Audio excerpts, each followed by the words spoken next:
Broadcasting live from the Business RadioX studios in Nashville, Tennessee, it's time for Nashville Business Radio. Now, here's your host. Welcome to another exciting and informative edition of Nashville Business Radio. Stone Payton here with you today, and you guys are in for a real treat. Please join me in welcoming to the broadcast with Tradebank Nashville, Mr. Ed Fox. Good morning, sir. G'day, Stone. How's it going? It is going well. G'day. All right, there's a clue. Sounds like you might be from a little bit south of here originally. Yeah, I'm from the deep south, southern hemisphere. Everything's backwards down there, right? Like summer is winter, and the water flows a different. I don't know. It's just different, right? It is, yeah. Like, so take Christmas Day, you go down the beach with a cold salad, and it's 100 degrees, and yep. So, what brought you from Australia to our fair land? Well, I tell people I wasn't born here, but I got here as fast as I could. Did all the paperwork, did it all legally, but actually, I met a wonderful girl who came to Australia on vacation, and she walks up to me and she says, "You spent so long flirting with them two New Zealand girls that I think you made me miss my bus for dinner. And even if you didn't, you should take me out." And I look around and look back and I said, "I've heard of pushy American women. Now I've met one." Well, we've been married 32 years. Best thing I ever did. Oh, my goodness. And your entrepreneurial journey, were you doing entrepreneurial kinds of things back in the homeland? Yeah, I grew up with a grandmother that was like one of the top 10 Tupperware dealers in town, and all my aunts and uncles had some sort of business, from a fried chicken restaurant to I guess you call it industrial salvage these days. We called it a junkyard back then. So they were all business owners. And so at 7 years old, I told my grandmother, I said, "Nan, when I grow up, I want to be a business owner too." And so left school at 15 and started the first business. And what was that business? It was a convenience store, a little corner store. Had been shut down. No gas pumps, no petrol station, but just a little old-fashioned general store on the corner. And the little old lady's husband had passed away a couple of years ago, and the shop had been empty. And I'd known her we just lived around the corner. And I walked up to her one day. I said, "Mrs. Simpson, can I rent your shop? I've got a plan." She goes, "Oh, you got a plan, do you?" So she said, "Come on in and come on into the house and tell me your plan." And the next week I opened a convenience store with $80. Wow. That's why I love to have these conversations. What an inspiring story. I mean, just sharing that story with other people in your ecosystem, in your world, and letting them know that you were able to do that. I bet it's a fun story to share, and I bet people find it inspiring. Well, I hope so. That's the whole plan is, you have to be authentic, right? You do you, whatever that is for you, as long as you're not hurting other people. So for me, the entrepreneurial journey, I get asked a lot, well, don't you miss a formal education? Or do you think, they want me to either support their argument that formal education isn't needed or say that formal education is needed? And, we all pay for our education one way or another. I've spent hundreds of thousands of dollars on mistakes, right? On business mistakes.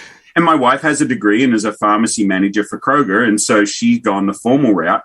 Both can work, right? And so that's what I want that story to say. Hey, look, if you're a young kid and you want to go into business, go into business.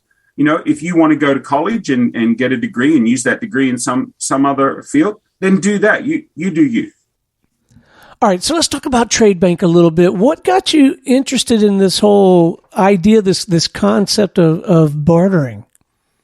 Well, bartering to me just made good sense. When I opened the convenience store, one of the things we did back in 1983 was we had video rentals, right? So VHS and Beta back in the day. That's sort of dating myself, but we traded movie rentals for virtually everything we needed. So we used barter right from the get-go to grow our business.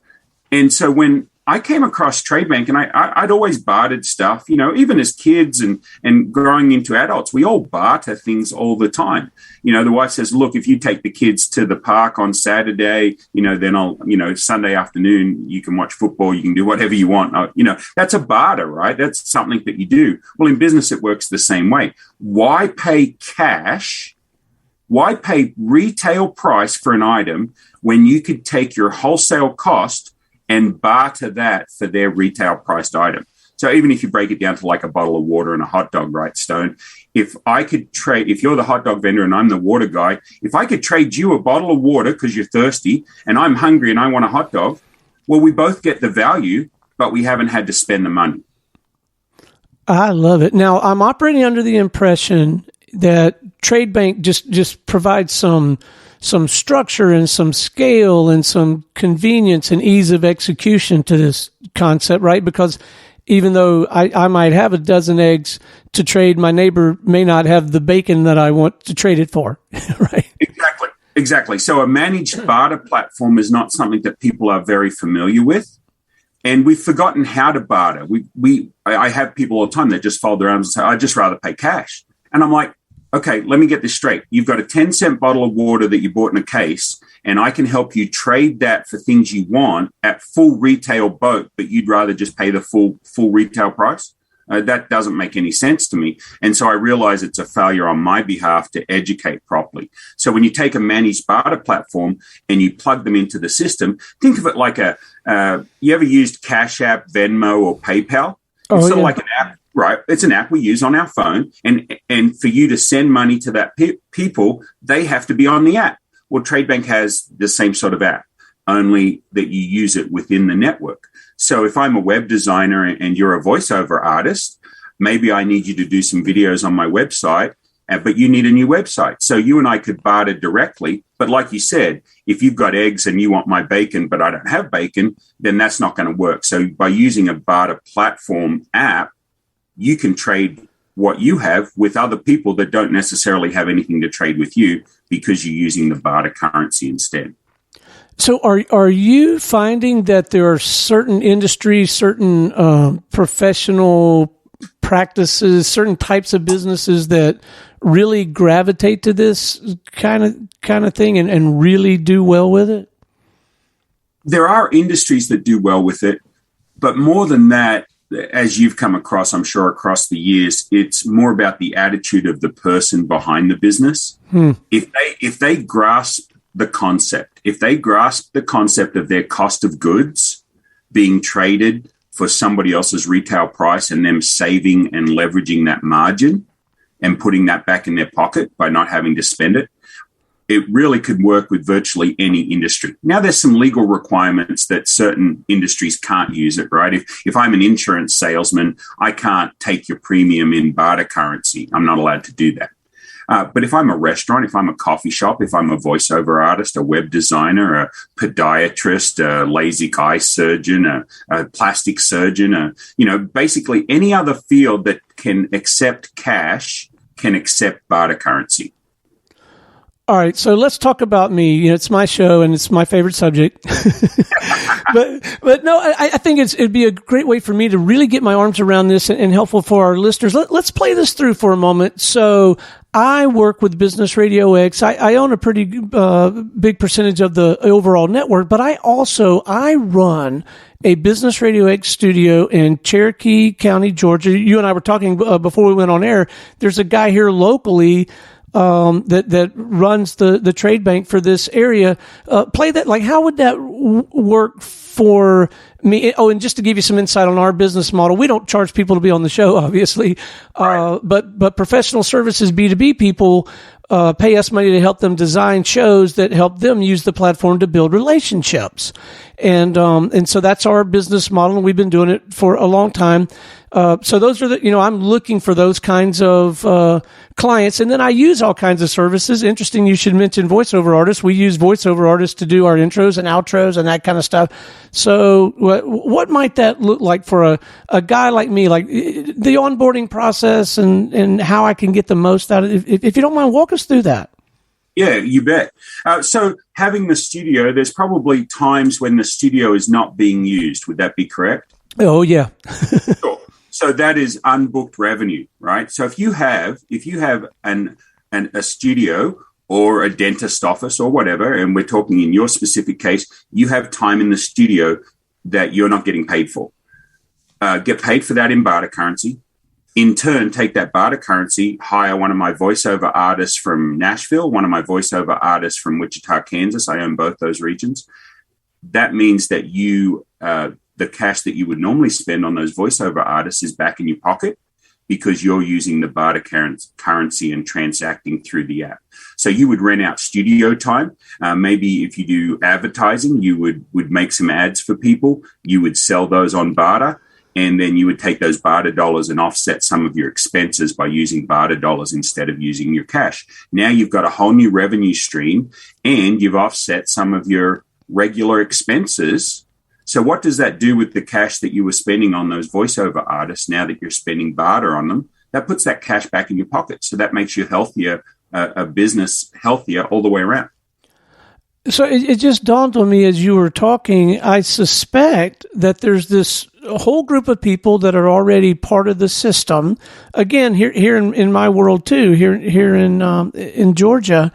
And so it's also sort of putting me out there in front of that group, isn't it?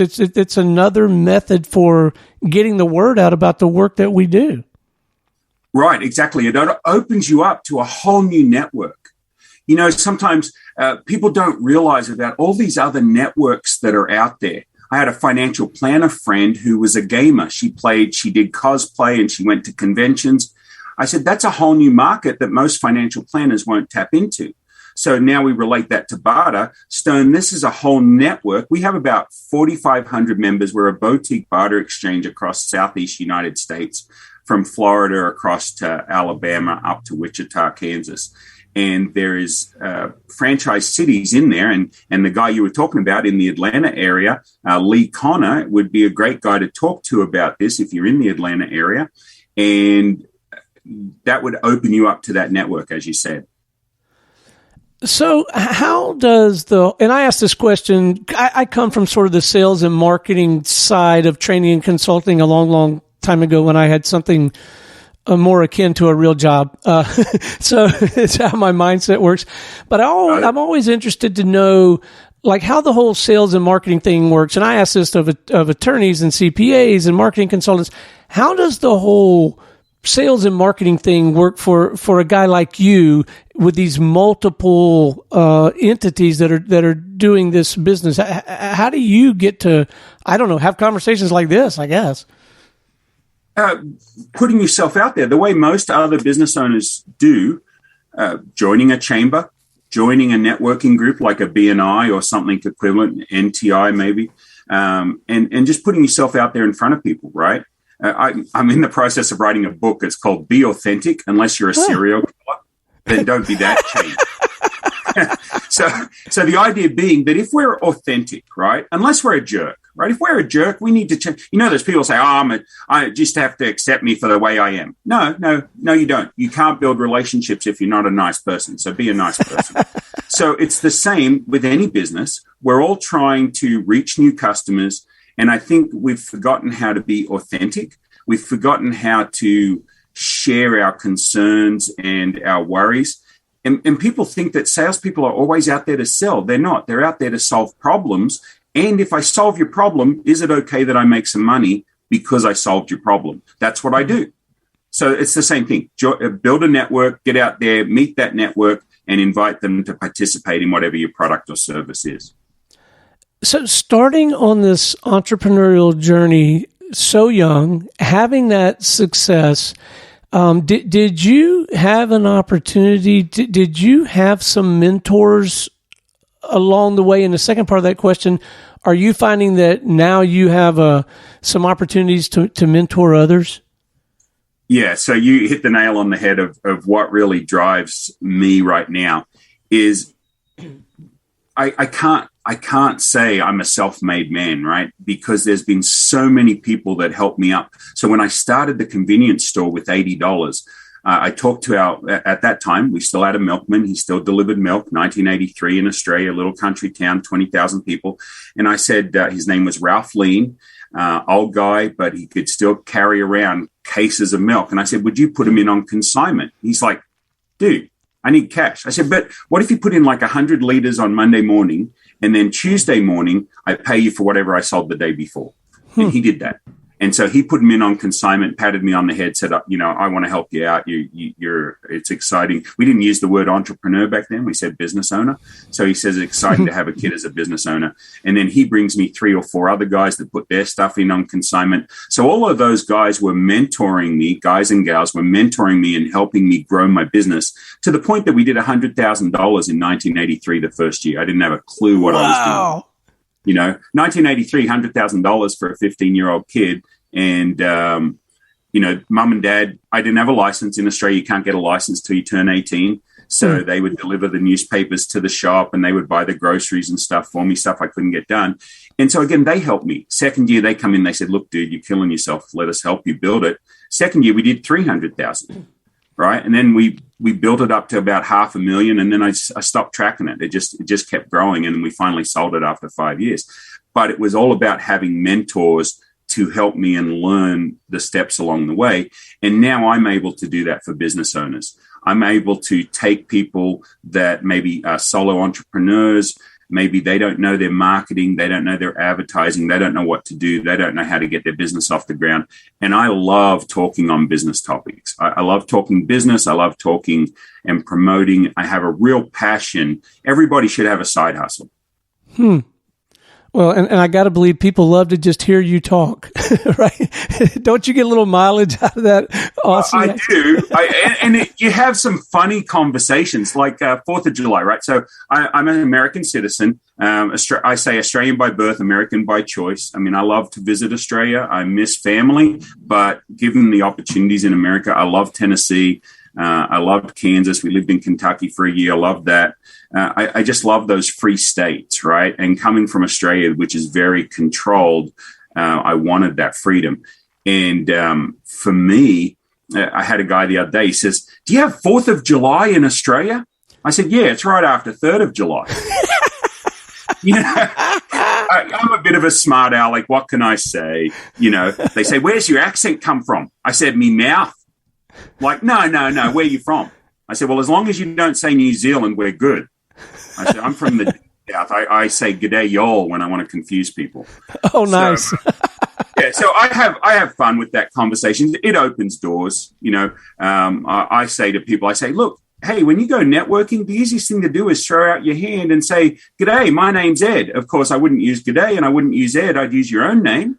But, that's the way I say, look, if you need an icebreaker, you say this, say, hi, how much does a polar bear weigh? And they go, well, I don't know.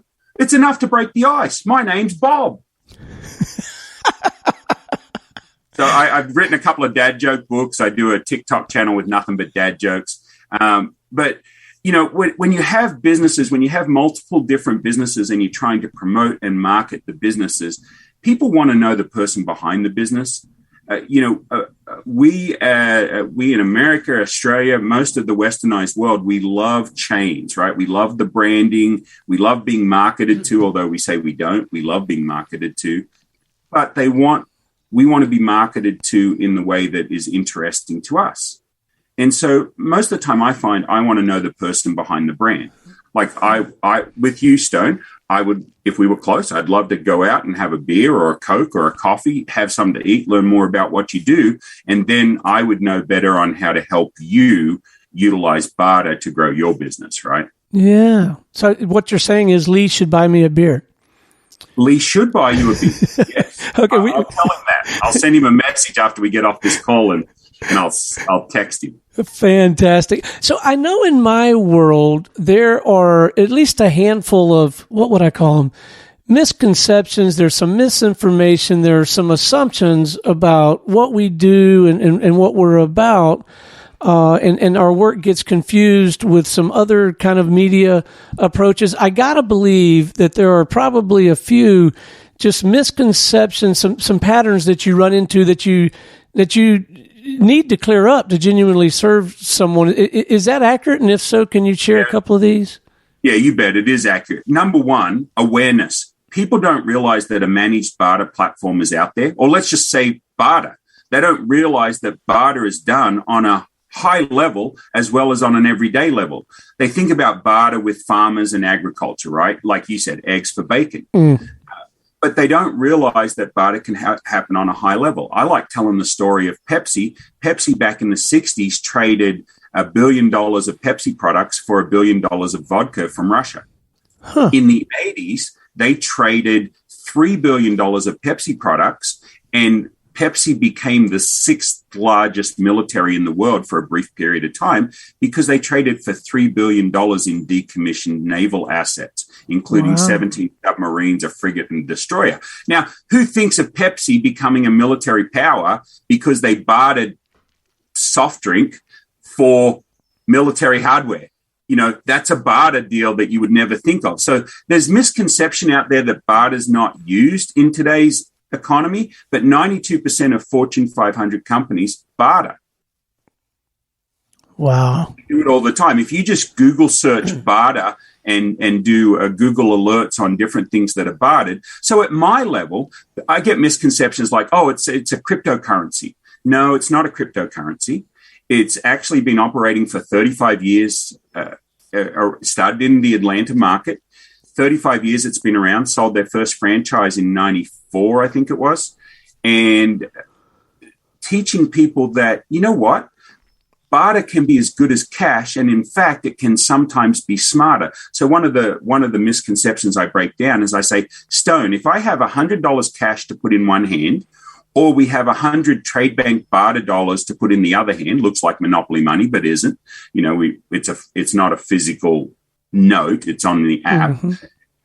If I let you keep the $100 cash, if we go eat somewhere on trade, or we go eat somewhere for cash and you keep the 100 barter dollars, 99.9% of the time, if people understand it, they'll say, well, I want to keep the cash, right? I want to keep the cash and let's spend your barter dollars because cash to me has more value. So you're saying that cash is king, but what you've actually told me is, hey, Ed, wouldn't it be smarter to spend the barter? Well, of course. You've just told me that, oh, I'm going to keep the cash because cash is king. But what you've actually said is it's smarter to spend the barter because we're going to drive by 4 burger restaurants to get to the 5th because he accepts barter. So he's outbid all his competition for your business by accepting barter dollars. And they go, yeah, but what's the benefit to him? Well, now he takes those barter dollars and he buys advertising. We just did, I think we did up to $2 million on Yellowstone when they launched on Paramount Plus and Peacock. We were able to sell commercials for barter dollars. We had a firm here in Franklin, Tennessee that does phone services, and they're called One Call Technology. They do voice over IP phone services, and they were able to buy 1,000 ads during Yellowstone in a Franklin zip code for $2 barter dollars an ad. 1,000 30-second ads for 2,000 barter dollars. Wow. They can't get that exposure anywhere else. And they use the line, frustrated by business phone service, have Rip take it to the train station. It worked great. And then they sent out postcards. But they were able to spend their barter dollars instead of spending their cash. So anytime you can spend barter dollars instead of spending your cash, that means more money staying in your pocket. And if we are actually going into a recession, you know, the media would like us to think we're going into a recession. Mm-hmm. I don't know. I'm not an economist. I don't know if we are or not. But I can tell you that if we have that mindset that it's going to be a recession, do you want to spend 100 cents on the dollar for things you need? Or would you like to spend 50 cents on the dollar or less because you're spending that wholesale dollar? So busting down the myths, number one, educating and making people aware that a managed barter platform even exists, right? That is available to virtually every business out there to get new customers and open up new networks and create new revenue streams without changing their processes. All it is my wife is a pharmacist, and she says it's like buying in-network or out-of-network when you have health insurance. If you have health insurance and you shop in-network, you save money, right? If you have health insurance, but you go outside of the network that the health insurance provides, you have to pay more. Well, do you want to pay more or less? When you have health insurance, you stay within network. Well, barter's the same way. If you're a Tradebank member and you have the option of buying time on the radio with barter dollars instead of paying cash, that means more cash stays in your pocket to grow your business, feed your family. Well, I'm glad I asked. Because yes, I suspect that all of those are initial thoughts that people will have till they get a chance to have a conversation with you. You strike me, Ed, as a guy who rarely gets down. And I know you're human, so surely you run out of juice now and again. Where do you go? And I don't necessarily mean a physical place, but how do you recharge the batteries? Where do you go for inspiration? Right. So one of the challenges, yeah, sure. Depression is something that has run in my family for a long time. I love the fact that in this day and age, we can talk about mental health. And so when I get depressed, if you're on my Facebook page, you will see me do a run of dad jokes. And I'll post a bunch of memes and a bunch of dad jokes. I read an article in Harvard Business Review back in 2014, and it said something paraphrased like the average 3-year-old laughs 200 times a day and the average 40-year-old 12. Wow. So that is true, right? We don't have enough laughter. And, Reader's Digest, I don't know if you've ever read the Reader's Digest, but they have a page in there called Laughter's the Best Medicine. And I've heard from people that, if you feel down, just start laughing out loud. Well, we can't in a work environment or whatever. People think we're crazy anyway. But I find when you can make people smile and you can make people laugh, it lightens their heart and keeps them healthy. And so for me, humor is the way I do that. So when I get down, number one, I'm married to the most wonderful wife in the world, and that's trademarked. We've been married 32 years. But number two, laughter is the key for me, and taking your eyes off yourself and do something for somebody else.